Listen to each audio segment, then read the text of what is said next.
যারা আওয়ামী লীগ করেছে তারা সকলেই খারাপ, এইটা বলার কোনো সুযোগ নাই।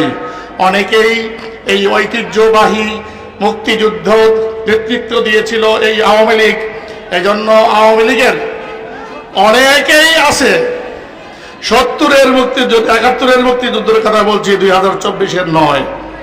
71-এর মুক্তিযুদ্ধে এই দলটা নেতৃত্ব দিয়েছিল, এই জন্য অনেক মুরব্বীরা এই দল করতেন, নারায়ণগঞ্জের অনেক ব্যবসায়ীরা এই দল করতেন। অনেক মানুষ আছে যারা জোর জুলুম করে নাই, এমন অনেক মানুষ আছে তাদের নিরাপত্তার দায়িত্ব এই দেশের আমাদের আলেম ওলামাদের। আমরা তাদের নিরাপত্তা নিশ্চিত করব। হেফাজত ইসলাম নিশ্চিত করছে, ইসলামী আন্দোলন বাংলাদেশ নিশ্চিত করছে। এক কথায় এদেশের ডানপন্থী যত মানুষ আছে তারা ওই আওয়ামী লীগের ভালো মানুষগুলার নিরাপত্তা নিশ্চিত করবে। কিন্তু যারা টেন্ডারবাজি করেছে, চাঁদাবাজি